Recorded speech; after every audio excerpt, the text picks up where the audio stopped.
Hello बच्चों, चलिए प्रश्न पढ़ते हैं। सभी बिंदुओं जिनके लिए एफ एक्स बराबर एक्स की घात 2 ई की घात माइनस एक एक दिष्ट वर्धमान है का समुच्चय है। विकल्प नंबर ए खुला अंतराल 0 से 2, विकल्प नंबर बी खुला अंतराल -2 से अनंत, विकल्प नंबर सी खुले अंतराल 2 से अनंत, विकल्प नंबर डी खुला अंतराल -अनंत से अनंत। मुख्य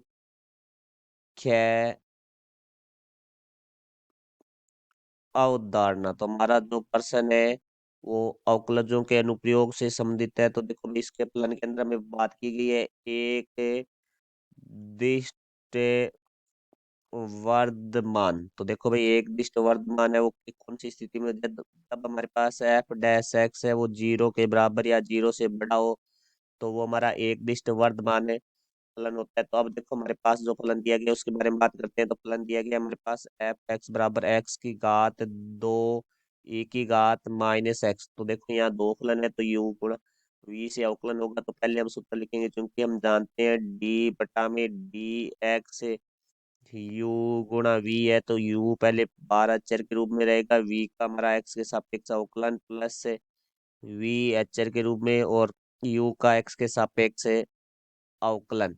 तो अब देखो हमारे पास जो फलन है उसका हम एक्स के सापेक्ष अवकलन करेंगे। तो हम यहाँ लिखेंगे एक्स के सापेक्ष अवकलन करने पर, तो देखो एफ एक्स का जो एफ एक्स के सापेक्ष अवकलन है वो होगा एफ डैश एक्स बराबर, पहले हम एक्स की घात 2 को अचर रखेंगे, और ई की घात का हमारा ई की घात जो -एक्स है उसका एक्स के सापेक्ष है अवकलन है, फिर प्लस का निशान ई की घात -एक्स अचर, और एक्स की घात 2 का हमारा एक्स के सापेक्ष अवकलन। चूंकि हम जानते हैं डी बटा में डी एक्स एक्स की घात एन बराबर होता है हमारे पास एन में एक्स की घात एन -1। तो यहाँ से देखो भाई एफ डैश एक्स बराबर आ जाएगा हमारे पास एक्स की घात 2 ई की घात -एक्स का ई की घात -एक्स, माइनस का चिन्ह बाहर आ जाएगा, प्लस है ई की घात -एक्स एक्स की घात 2 का। इस सूत्र से हमारा दो अवकलन है, क्योंकि घात आगे हो जाएगी और फिर एक्स की घात 1 कम हो जाएगी, तो 2x आ जाएगा। तो यहाँ से देखो भाई एफ डैश एक्स बराबर हमारे पास ई की घात -एक्स है, वो विनिस्टार है।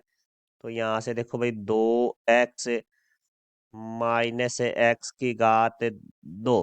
तो यहाँ से देखो भाई हम माइनस भी बेनिश लेते हैं, तो एफ डैश एक्स बराबर हमारे पास माइनस का एक्स बेनिश लेंगे, तो देखो -एक्स ई की घात -एक्स, यहाँ से हमारे पास आ जाएगा एक्स -2।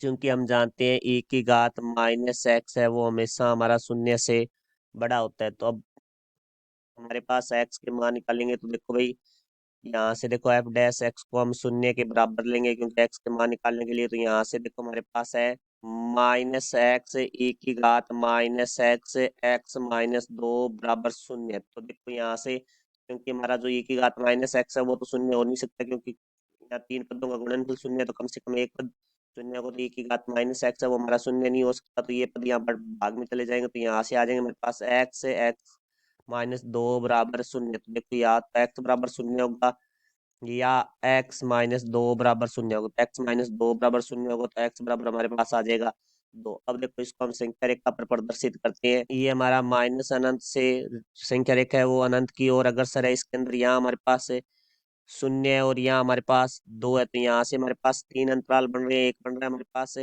माइनस अनंत से 0, दूसरा हमारे पास बन रहा है 0 से 2, तीसरा हमारे पास बन रहा है 2 से अनंत। तो अब यहाँ से हम देखते हैं जो हमारा एफ डैश एक्स है, जो कि हमारे पास है -एक्स -2 ई की घात -एक्स। तो देखो यहाँ माइनस का चिन्ह है, एक तो हमारे पास माइनस है ही, फिर एक्स का मान देखो यहाँ से हम 2 से अनंत के मध्य के बीच में रखते हैं।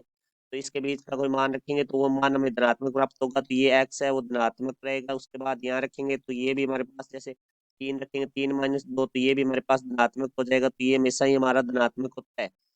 ई की घात -एक्स है वो, तो यहाँ से हमें जो प्राप्त होगा वो ऋणात्मक प्राप्त होगा, एफ डैश एक्स का मान जो कि 0 से छोटा है। तो ये फलन हमारा ह्रास मान होगा, क्योंकि ये हमारे पास ऋणात्मक प्राप्त हो रहा है, तो ये हमें रेखांतरण में धनात्मक प्राप्त होगा, और ये हमें ऋणात्मक प्राप्त, अर्थात इस स्थिति में हमारे पास धनात्मक प्राप्त हो रहा है, तो इस स्थिति में हमारा जो एफ डैश एक्स है वो शून्य से बड़ा प्राप्त हो रहा है। तो एफ डैश एक्स शून्य के बराबर या शून्य से बड़ा कब हो रहा है, जब हमारे पास एक्स बिलोंग्स टू शून्य से 2।